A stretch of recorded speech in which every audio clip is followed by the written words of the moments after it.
Hello and welcome to this edition of FYI Weekly, your official source for City of Greensboro news and information. Greensboro City Council approved several items in the general business portion of the September 21st agenda, including a contract with Bar Construction. This will allow for improvements at the Spencer Love Tennis Complex in the amount of $1,048,000. All 12 tennis courts were renovated in 2018. This phase will include an expansion of 6 clay courts, new lighting, and ADA accessibility. Council also approved a resolution requesting $14 million from Guilford County to support the Windsor-Chavis-Nocho Community Complex project. This is a unique partnership between the city's Parks and Recreation and Library departments, featuring a 65,000 square foot facility and improved park area. The complex will include amenities such as a library collection, indoor track, basketball courts, lazy river, multi-use fields, teaching kitchen, sensory room, and amphitheater. Finally, in public safety, City Council approved a 5-year contract between the Greensboro Police Department and Axum Enterprise for $4.8 million to pay for body-worn cameras.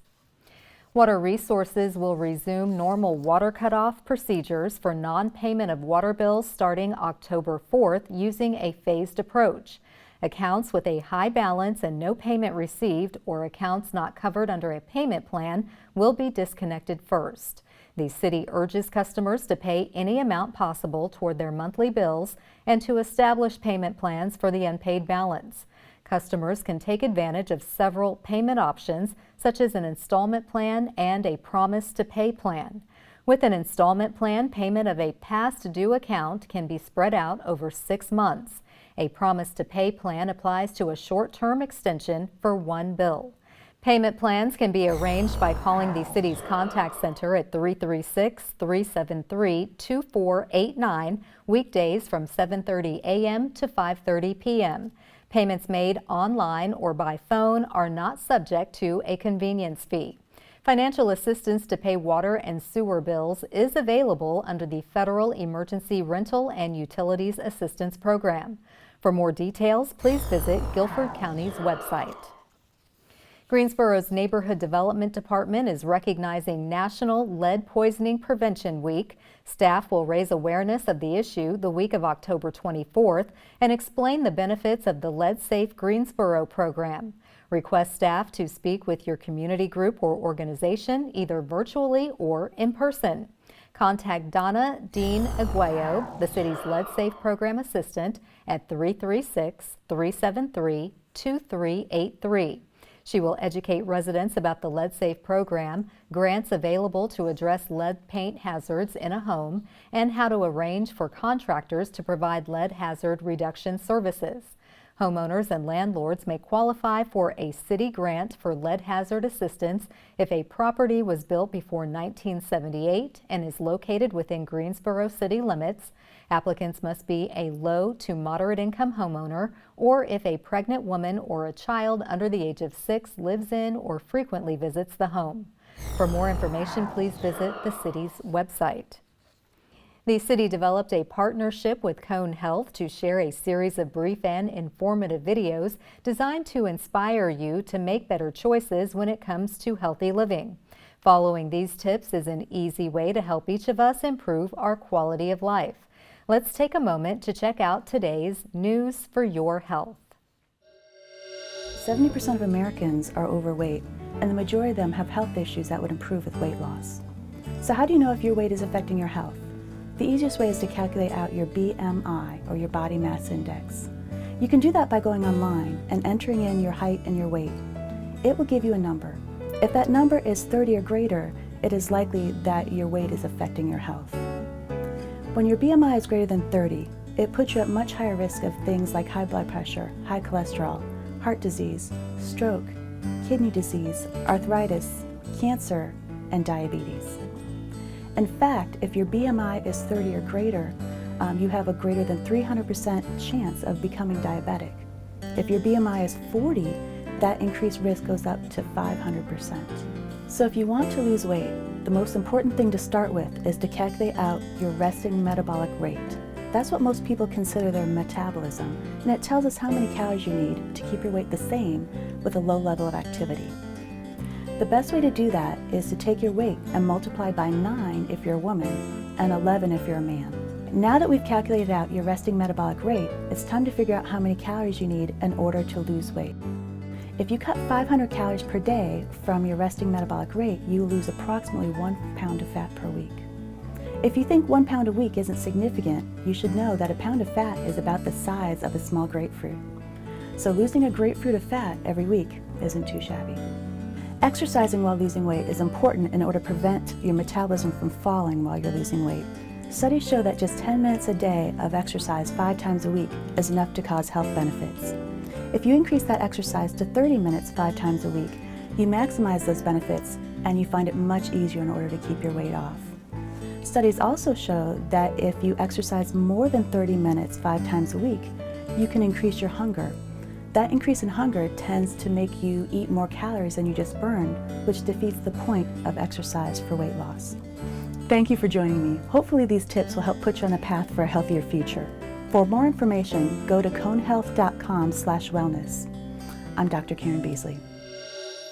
Arts and culture rank as a top priority in the Gate City. The arts community scored some big wins in spite of COVID-19. We'll have that story and more news coming up after the break.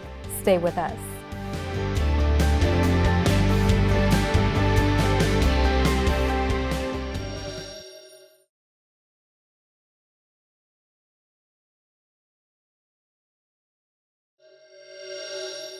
Welcome back to FYI Weekly. Creative Greensboro, the City of Greensboro's Office of Arts and Culture, has released its first annual report. Through a range of grants, artist contracts, programs, and partnerships, Creative Greensboro worked with more than 140 Greensboro-based creative individuals, organizations, and community partners during fiscal year 2020. Additionally, Creative Greensboro provided nearly $1 million in cash and in-kind investments. The office is impacting the community and enriching the lives of residents and visitors, as reflected by the 695,000 participant and audience experiences reported. Despite these impressive results, 2020 was catastrophic for the creative community. Some venues are still closed, many artists are still out of work, budgets are smaller, and the future is uncertain as the pandemic continues. Ryan Deal, who heads Creative Greensboro, said, "We recognize there is still much more to do. We are grateful to work alongside many in the community to celebrate, support, grow, and strengthen the vitality of Greensboro through its arts, culture, and creativity." Through a range of programs, services, and partnerships, Creative Greensboro supports the development of a vibrant city. Greensboro Beautiful brought back art in the Arboretum, which is in its 17th year. Nearly 50 fine art and craft artists from throughout the region lined the paved walkways at the Greensboro Arboretum, located within Lindley Park. Featured art included glass, jewelry, paintings, pottery, mixed media, and photography. Live music was performed by numerous groups, including Africa Unplugged, Medicine Man, and Sam Fraser and the Side Effect. Other entertainment featured a performance by the ballet Folklorica Mexican tradition of Julio Ruiz. The event offered 2 food courts, a beer and wine garden, practical gardening tips, and wandering street performers. Art in the Arboretum is sponsored by the Greensboro Parks and Recreation Department, the Fiddle and Bow Society, with promotional support from WFDD Public Radio for the Piedmont. The Piedmont Discovery app, a joint technology collaboration between High Point, Greensboro, and Guilford County, now highlights other municipalities within the Piedmont. Users can search for parks, trails, and recreational opportunities in Gibsonville, Jamestown, Oak Ridge, Pleasant Garden, Stokesdale, and Summerfield. Piedmont Discovery pinpoints outdoor amenities such as pickleball courts, playgrounds, and dog parks, as well as indoor recreation areas and facilities owned by parks departments throughout Guilford County. App users can search for parks or trails nearest to them, find directions, and connect with the local Parks Department website for more details about each location. The Piedmont Discovery app also allows users to explore trails based on their level of difficulty and terrain. Many students in Guilford County are trying to catch up from the curveball COVID threw at them last year. Others just want to stay afloat. Coming up after the break, find out how Say Yes Guilford is doing its part by offering a free resource. Stay with us.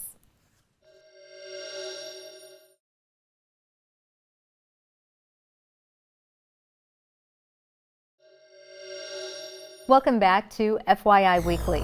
Now that school is back in session, there are a host of parents and families seeking tutoring assistance. Say Yes Guilford is committed to providing resources to help students stay on track. Joining me now to talk about the need for tutors across Guilford County schools is Alexis Moore. She coordinates the tutoring program for Say Yes Guilford. Hello, Alexis. Welcome to the show. Thank you for having me. Absolutely. I appreciate you joining me. So approximately how many students would you say, or schools for that matter, have signed up for tutoring? Yes, so we are very fortunate to have over 200 students sign up for our program through 7 to 10 GCS elementary schools across the county. That is very impressive, and school is just getting underway, Yes. so I know that must be a little overwhelming. But if someone wants to volunteer as a tutor, what skills do you look for? Well, the great thing about being a tutor in our program is the fact that you really only need 2 skills. The first being able to read and read fluently, and the second, the ability to navigate a computer. We do commit to helping any tutor who has a lack of experience with Zoom to make sure that they're ready to go for tutoring with students. Okay, so that was my next question, being that you have so many kids going back into the classroom physically in person. Is the tutoring also in person or virtual or both? Yes, so another great thing is the fact that we do implement this program virtually.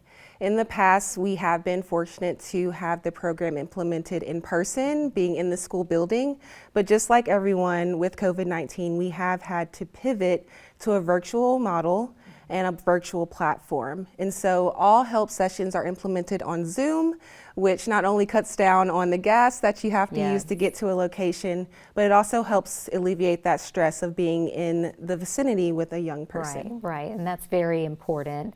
Now, tutors can work daily or weekly. What is the time commitment that you're asking? Yes, so on our volunteer registration form, tutors are able to tell us when they're available. Okay. So we do offer the help sessions with our partner schools between 7 a.m. and 3 p.m. every school day. But as a tutor, you're able to tell me when you're available, and we will match you with sessions and students based on that availability. Okay, well that really is convenient because we want to attract as many volunteers as we Of can, and course. if you can fit that into your schedule, that's even better. Now, what did you personally like about tutoring last year? Personally, I just loved how my student lit up when we would read. I know that reading is a struggle for a lot of elementary students, so it made me happy to know that the work that I did with her made her confident about reading, and it made her excited about reading. I also understood and just loved the fact that I was able to help a parent, a family member, feel better about the learning loss that GCS students are experiencing due to the pandemic. And so I was happy that I was able to step in and be a tutor in a program that just alleviated so much on the student and the parent. Wonderful. Well, thank you for that volunteer opportunity, and also just being a help of sorts to the next generation. Given the volume that you mentioned, the number of schools and more than 200 students already just taking advantage of this, how can volunteers sign up if they want to be a tutor in the HELPS program? Yes, so signing up is very easy. All you have to do is go to our website, sayyesguilford.org. You can't miss it. You will see a little information about the program and what it entails, and you'll be able to click a link to sign up to be a tutor for us. Okay, that is easy enough, and certainly something everyone should consider doing. Alexis, thank you for promoting Say Yes Guilford's tutoring program. It is free. I don't know if we mentioned that. Absolutely, completely free. All free, and you can't beat that. And I hope that encourages more people to want to volunteer, and certainly gives parents a reason to want to get that extra help for their student. Thank you. Come back and see us. Thank you. Stay tuned for some useful information about Greensboro as we tell you something about the city. That's coming up after the break. Stay with us.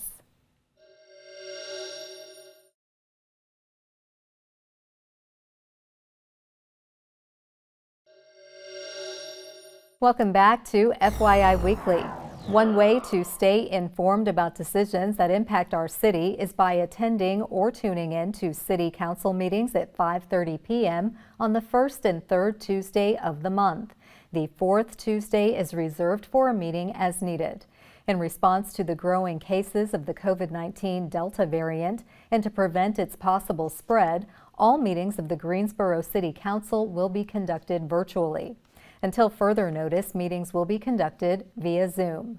The Greensboro City Council meetings are broadcast right here on GTN. The meetings are also streamed live on the city's website and on Roku. When in person, the City Council meets on Level 2 of the Melvin Municipal Office Building, located at 300 West Washington Street. To review the council meeting schedule and agendas, please visit the city's website. Here's an opportunity to learn a little something about the city. The City of Greensboro and Greensboro Beautiful, in partnership with the Piedmont Triad Big Sweep, will host the annual Big Sweep Litter Cleanup Days until Monday, October 18th. Volunteers can help clean up parks, streets, neighborhoods, parking lots, and streams throughout Greensboro. Limited quantities of supplies such as litter grabbers, trash bags, buckets, gloves, and safety vests will be made available. Reserve these supplies online and be sure to sign up for all members of your cleanup team. Volunteers will be required to follow COVID-19 safety protocols and participate as individuals or in small groups with family or friends within your quarantine bubble. Greensboro Beautiful will be collecting non-perishable food, baby supplies, face masks, and toiletries to donate to Greensboro Urban Ministry and Faith Action International House. For more information, visit Greensboro Beautiful's website or call Volunteer Coordinator Alex Zaleski at 336-373-7507. Coming up after the break, we'll showcase our department spotlight, but first, hear from our neighbors who boomeranged back to Greensboro.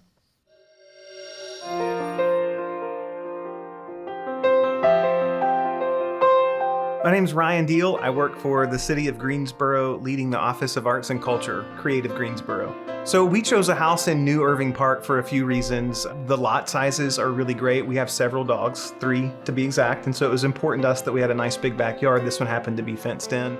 Almost anywhere that you select in Greensboro, we found we could be most anywhere within 10 to 15 minutes. And so the convenience factor was there for us, but the size home and the size lot, and the neighborhood is super walkable. We love getting out and walking around from neighborhood to neighborhood in the early evenings especially.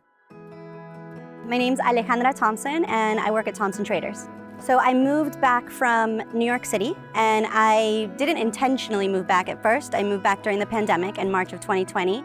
And then once I got here and I saw how great life was, I decided to stay. I love so many things about New Irving Park, my new neighborhood. The best one is that I have family nearby.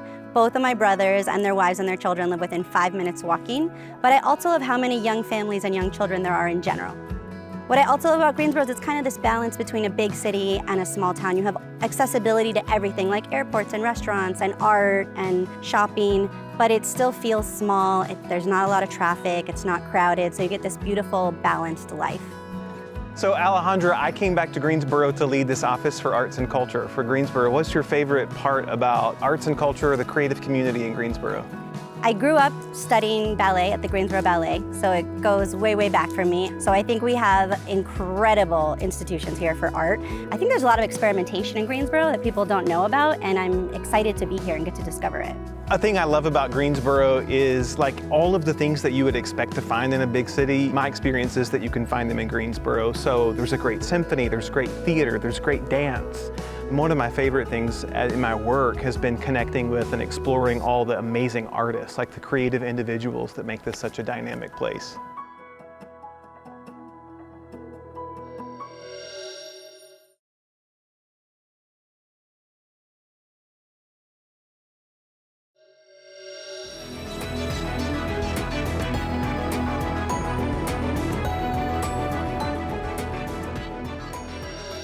Welcome back.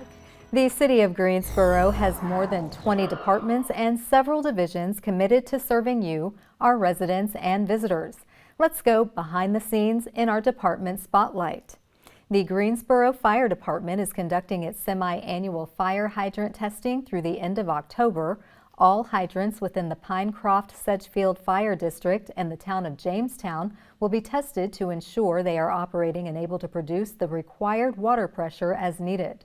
Since testing is conducted during regular operating hours, it is impossible to know in advance when testing will take place in any specific area. Opening hydrants can sometimes cause a temporary discoloration of water in nearby homes. The discoloration is not harmful in any way and can be corrected by running the water for just a few minutes. If you notice a hydrant is not working, please contact the Greensboro Water Resources Department. The fire department does not perform maintenance of the hydrants. Testing fire hydrants ensures the protection of Greensboro's residents. It also is an evaluation indicator used by the Insurance Services Office, which rates cities according to the fire protection they provide. Straight ahead on the other side of the break is this week's Way to Go GSO shout out. Stay with us.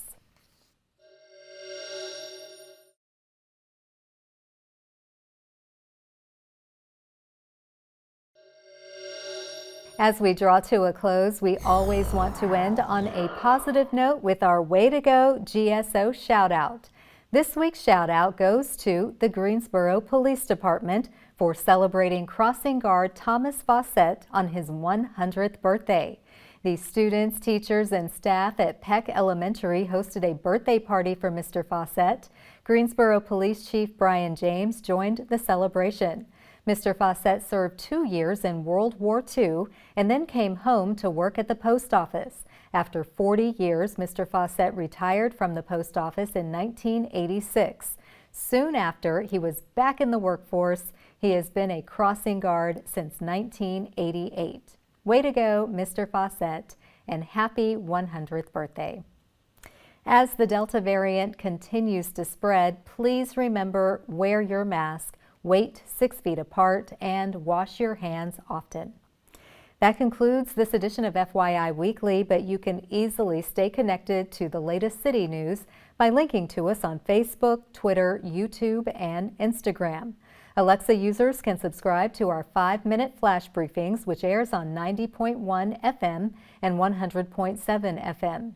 Be sure to download our weekly podcast, Talk City Greensboro, and now GTN is streaming on Roku. For all of us here at the City of Greensboro, thanks for watching, and we'll see you next time.